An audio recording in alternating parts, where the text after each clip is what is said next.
Mr. President, as you have noted, the understanding should stay stable in the future. And there were a lot of tragedies in Nagorno-Karabakh. How you have started the reconstruction? Because we would like to know IDPs, both Armenian and Azerbaijani. In addition, did the Minsk group end by this signing? Yes, the solution of the Minsk group was one of the conditions which Azerbaijan put forward in the very first stages of negotiations, and our logic was based on the fact that when Minsk group was created by OSCE in 1992, it was created to address the Karabakh conflict.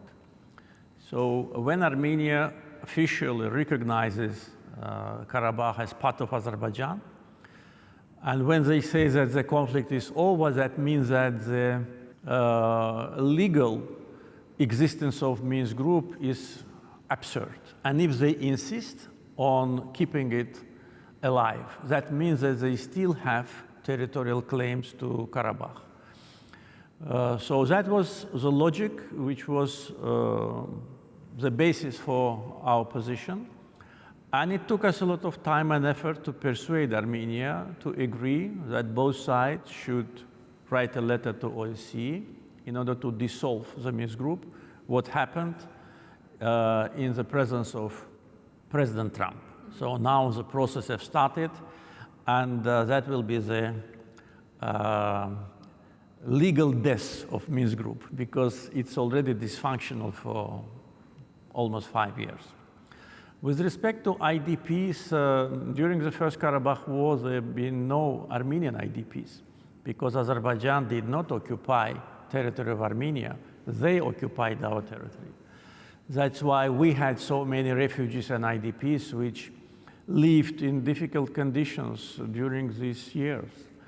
We introduced the program of the resettlement even during the times of occupation, because absolute majority of them lived in tent camps for more than a decade. So we started to abolish tent camps as soon as I became president, and we finished that process in 2007. But still, tens of thousands of them lived in very poor conditions. So now the process of return, based on the program which is called the Program of Great Return, have started. And we already settled more than 50,000 people in the liberated territories. And the process is continuing. There have been two major impediments. First, landmines. Armenians have planted more than 1 million landmines during the times of occupation.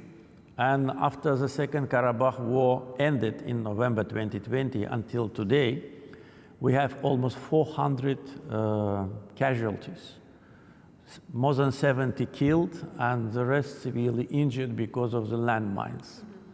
So these landmines do not allow us to have a broad, large-scale reconstruction process, because we need first to provide safety.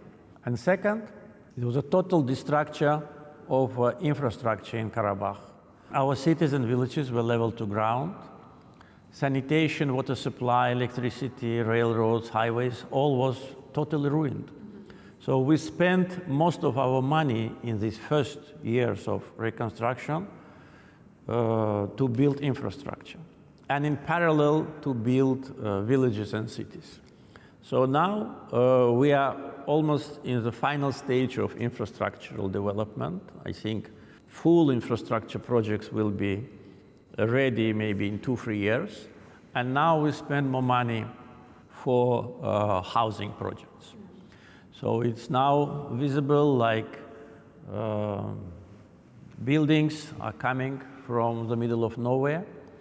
And our plan is to provide decent housing conditions, jobs for all the former IDPs, and the process has started. As I said, more than 50,000 already live on their ancestral lands.